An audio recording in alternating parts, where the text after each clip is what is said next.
As I mentioned, capital investment will be adversely impacted by high debt and relative interest payments.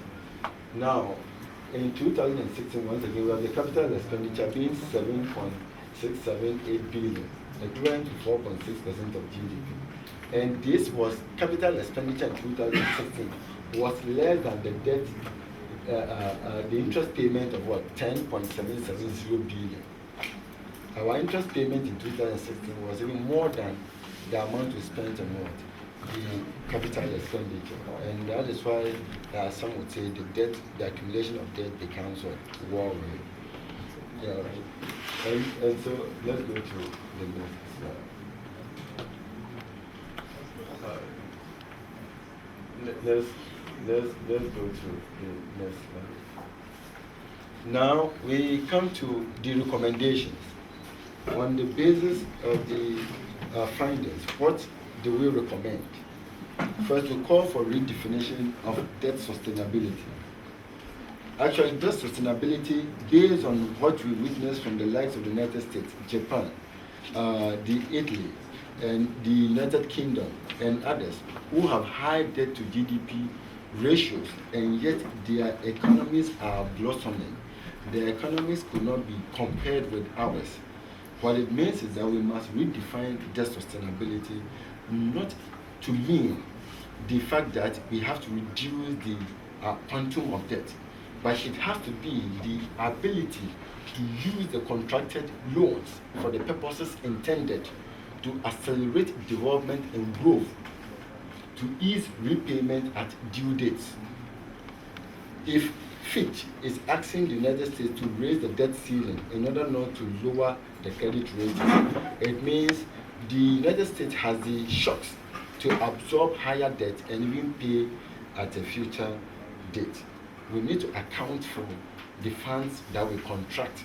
That is the malaise that we have to cure. So that is why we need to redefine debt sustainability to include ability to use the loans contracted for the purposes intended to accelerate development and growth, to ease repayment at due dates. So if you want to go in for loan and to say to provide some development projects in up north, and we use the funds for the development of the northern territory, it means by the time we are to pay the loans, those projects would have indirectly helped the government to raise funds to pay for the loan. However, if we go for the loan and the loan is not used for the purpose intended and not even redirected into other meaningful economic projects in the country, then the payment will become a wanting one when the time is due for repayment. So that is the issue, that is the malaise of the developing economies. It's not about the quantum of debt, but it's about how we use the debt. That is what we're calling for redefinition of debt sustainability. The IMF, the World Bank must say it as it is. They must stop moderating their submission and let the leaders know that you use the funds for the purposes intended.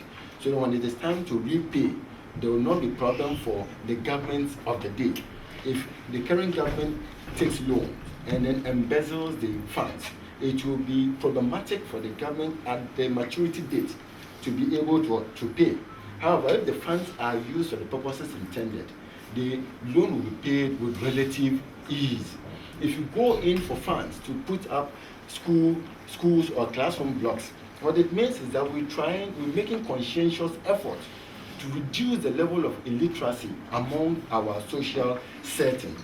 If you have people with at least secondary school level of education, if you want to educate or trumpet home the need for taxes to be paid, you wouldn't have to organize town hall meetings, because that basic level of education would have made it clear to the person that what you earn, you must pay part towards the development of the country, especially if you access the education on a pro bono basis, on a free basis. It is your turn to also contribute your quota towards the training of subsequent generation. However, if we do not put up the classroom blocks, then by the estimated years, you realize still a chunk of the population will remain illiterate. And you will still have the burden of organizing town hall meetings, radio, television programs to educate people on the need for them to pay their what? Taxes. And in some cases, the education might not even be successful. So we must use the funds for the purposes intended so that we would accelerate the development and growth of our economy. That is the basis for the redefinition of debt sustainability. Very, very important. Yeah, so it is not about the quantum of debt. It's not about we've already hit the 142.5 billion CD mark, and very soon it will be 150 billion. That is neither here nor there. What has to be answered is whether the 142.5 billion we can effectively account for that amount. So even if we add up to and we have evidence to back the additional loans we are contracting, we do not have cause to worry. Someone would ask, how would spending money on classroom blocks help you pay for the loans? It's quite simple. Through the classroom blocks, you have people who will be trained like you and I.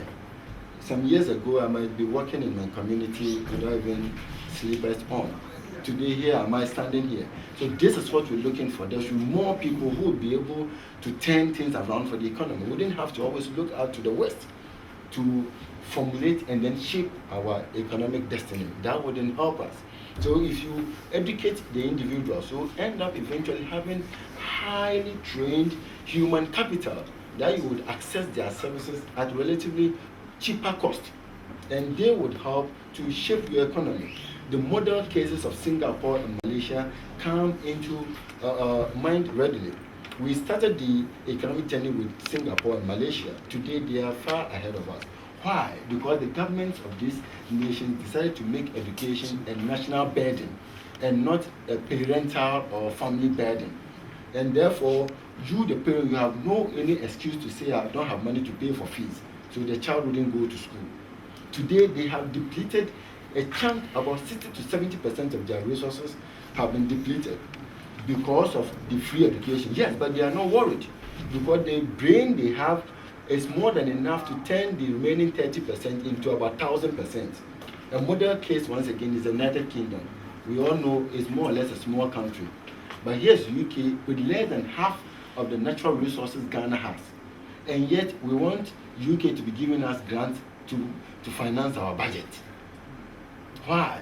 Because a lot of investment has already gone into educating the citizenry, and therefore mobilizing funds from within has become more of a formality than a challenge. So that is where we are. We Ghana. All right?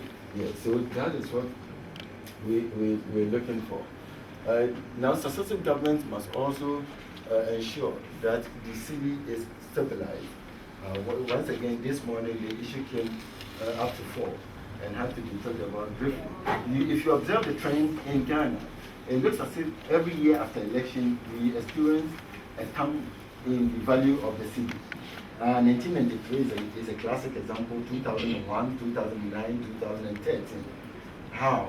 You look at 1993, it's fallen in value. Now people say depreciated. Little education here. There's a difference between fall in value and depreciation. Depreciation occurs when the government makes or takes a deliberate step to reduce the value of her currency relative to others to stimulate trade. That is depreciation. But when the value of the nation's currency falls through the interactions of forces of demand and supply, we see there's a fall in value of the currency. It's not depreciation.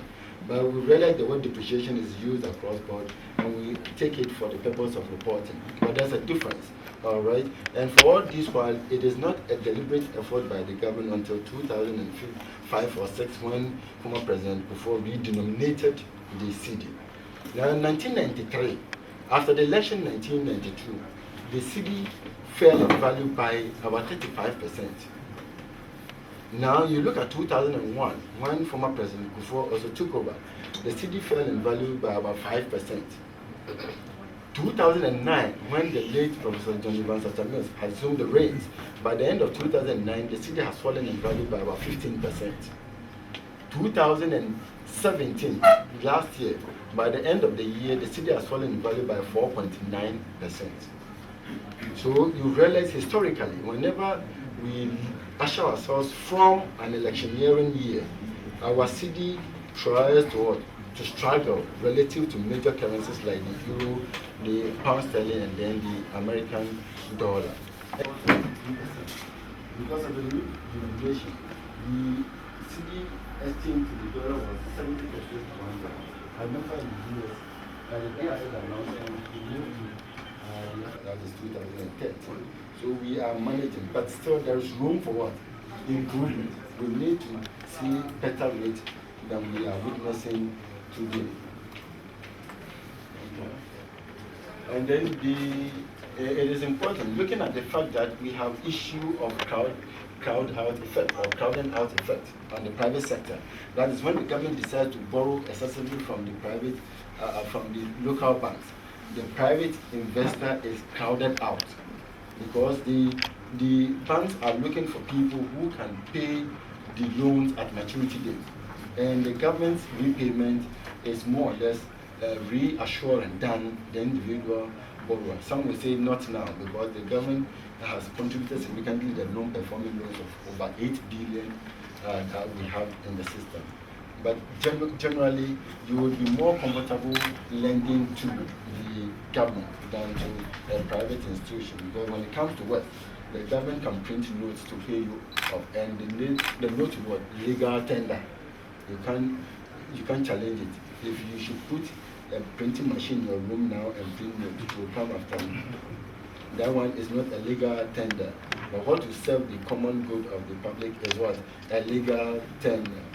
And so that's what the government must make conscientious effort to pay off the debt with the domestic financial institutions to free up borrowing space for the private sector. It will help reduce the crowding out effect considerably. And also appointments to various positions must be born out of academic and professional competence and not based on political vigilantism position. This is how our debt to GDP ratio will be irrelevant, but the focus will be on what we are able to do with what? The funds. So if we end up putting square pegs in round holes, then we cannot assure ourselves of effective utilization of the debts that we contract. We manage the resources. Then when you are given the opportunity, it should be Ghana first, all others second. Right. Now we realize the GRA has taken steps to educate the general public on the need for everyone to pay what? The tax. It's a step in the right direction, which I would believe must be encouraged to go on. It has to be sustained across governments, not under just one. And also the Auditor General's Department must be adequately resourced and given this constitutional power, which it already has, but has been lacking some bites due to one reason or the other, so that the department would ensure non-duplication of payment for the same public contract. Okay. Yeah, before here, we also called for the adherence to the succession plan principle, which has to be continued. The succession plan basically talks about the need for current governments to review contracts, projects started by previous ones, and make sure that those projects are carried out to logical conclusion before new and major projects are started. When you do this, we will not pile up the debts unnecessarily, but then we'll make sure that any amount that we add up to the debt is quite legitimate and economical. All right. Now, over here, the social contracts between the government leadership and appointees must be strong, effective, measurable, and economically rewarding to all stakeholders, with the nation being the ultimate beneficiary. All right. So when you are appointed, yes, I like sharing this adage in account, which translates. It is he who fetches water that breaks the pot. No concern no boy. Money are far less Jama when the case were deep and wooden, she kept person winner, Uncle Redman. Among the passage, when the people the care, remember some when we are sad working. You see, so you have to be rewarded for your effort. But the effort, the reward must be within. It must not exceed what the nation derives from your contribution. That is basically what you're talking about. So the nation must be the ultimate beneficiary. If we are to put the funds, the chunk of the funds to the good and proper use, we realize this sustainability wouldn't be what we have been told, but it will actually be what we are sharing today.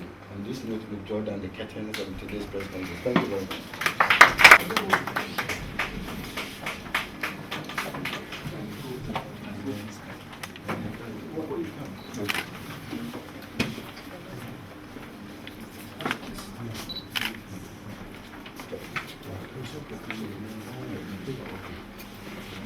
Thank you very much for your attention. We are now in a position where we take questions from you for clarity to be given to the subject matter by the doctor. So if any of you have an issue that want to be clarified, answered, contributions are also welcome. Thank you very much. To find out, you gave us some figures in terms of the level of corruption in the world, 2 trillion, right? Yeah. And compared to our 1-point-something trillion. 1.151 trillion of what we need. Yeah. I mean, globally. Yeah. I thought since this is about Ghana, you're going to zero in on Ghana. Tell us the level of corruption, put figures on it in Ghana, and what we need to solve. You mentioned there is hunger, infrastructure, malaria, and then I think child education or something. Do we have the specific figures for Ghana? And then I also have a difficulty understanding what you meant by our debt to GDP ratio as Ghana is about 69.8 or 68.9? 69.8. 0.8%. Yes. But then the influence of debt on our GDP is 98.08%. Okay. I'm totally confused about that. Oh, okay. All right. Thank you. Right. Thank you. With regards to the issue of corruption, it wasn't to fish out the corrupt practices. It was to look at the level of debt of the country relative to others. And then the issue of corruption was brought in under the problem. You realize after the problem statement was not mentioned anywhere. It was brought in to accentuate some of the reasons why people believe the debts contracted by developing economies are not used for the purposes intended. All right, so it was a generalization. Narrowing it down to Ghana means that would be the focal point of this particular research, but that wasn't it. So I brought in this to see how we lose globally amount of money that could help in a year. But do you know those figures? No, I don't know. I don't know. And then, yeah, I don't know. And then second to your question on debt is about 69.8%, and then this is 98%. Or basically, what it means is that the input, it can even be just two figures which represent about 12%. But the output here tells us the extent to which indeed the debt is able to influence GDP. So it means when you talk about your GDP, you cannot do away with debt for about 98% of the time. It doesn't mean debt, the output does not mean debt represents 98% of GDP, no. But it means when you're discussing the matter of debt, GDP, you cannot rule out debt entirely. Debt must take a center stage and others will come in. That's what it means. All right, so that tells us the extent to which whether we should hold on to debt as an important variable or we should reject it. That is what it means. It means debt has an important role to play in the discussion of our GDP. That's what it means. Okay? Yes. All right. Is that the subject? Is that the user? No. Oh, okay. Is your question answered? Yeah, so you think the corruption have no figures? That's no. Okay, so you can take the next right. Okay. My name is Sanofi. I work for the research life. I really mentioned that most African countries take loans and don't use it for the purpose intended. That's the bane of African continent. And so, what are you going to recommend to the government to do in this area? Because, like you're saying, we take loans for certain things, we end up paying salaries, doing all kinds of things with the money, and therefore the country start to breathe. Because if you take Japan, for instance, they have the highest Debt-to-GDP. exactly, but yet we are a developed world. Yeah. So what must we do as a country, Ghana, so that we can make use of the money that we take from people instead of paying them that is overhanging? I mean, it's a hanginess. I don't know. Yeah, thank you very much. The devil, they say, lies in what is in the details. What you have spells out exactly what has to be done. This was paraphrased, but it is clearly stated out in the submission you have that we must ensure due diligence, and the monies must be well accounted for. In other words, we must use the funds for purposes intended. I think I've even illustrated that here and cited some examples. If you read, I've mentioned some projects that under some administrations you realize the monies were told afterwards were not released or used for those purposes. Now they all add up to the total debt stock of 142.5 that we are all trying to move of today. Those monies are part of the total debt. But the monies we have glaringly seen that they did not go for the intended projects. So those excesses, those errors must be thing of the past. Going forward, we must ensure value for money. It's also mentioned in the where value for money means we must put the loans to proper use. We must also negotiate effectively when it comes to contracting of loans. We should not just go when we are told the loan is 9%, 8%, 10%, we take it.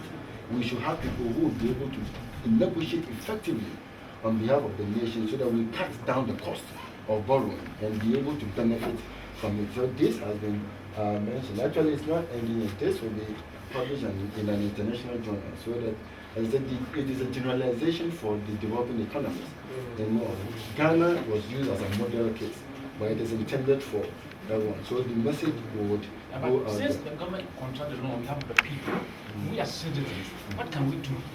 Yeah, exactly. So, as citizens, we need to hold government accountable, and that is why we need to make sure that we have more of our people educated, so that we will not take what we are told, but we will be able to analyze what we are told to see if indeed it is the truth or there is a problem with it.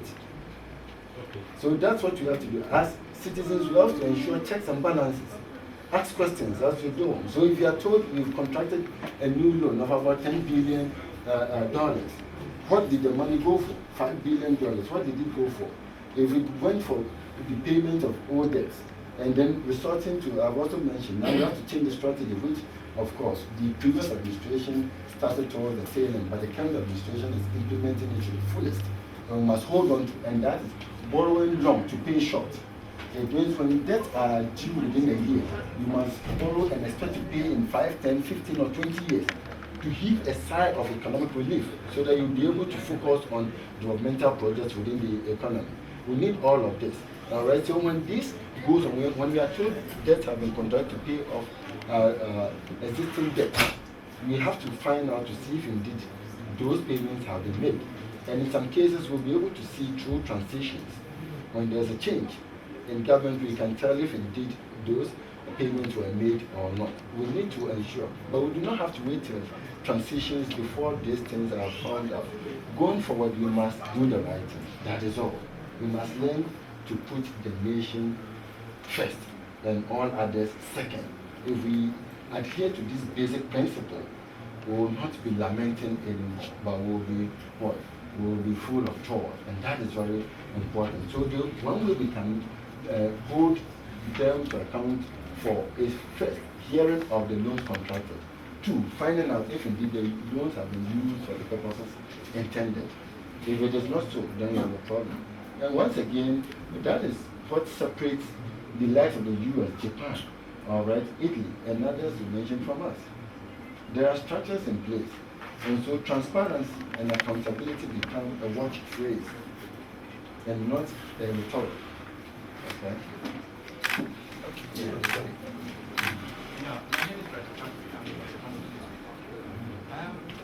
You gave your submission, you said that we should redefine our debt sustainability. Yeah. And of course, you know that this particular subject has become in the electioneering Period. Absolutely. Okay. You know, in our fourth Republican era, if you cast your mind, debt sustainability, debt Yes. has actually prominent Yeah. in our electioneering.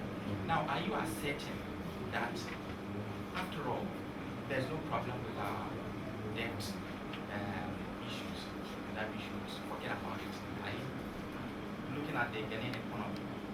Is it the case that you are saying that our debt to GDP ratio is okay and that it should not even be a matter of discussion at all? Good question.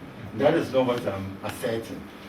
What I'm proffering is that our debt to GDP should not be looked at from the angle that we are considering now. That is just talking about the fact that in percentage terms and in figurative terms, the debt to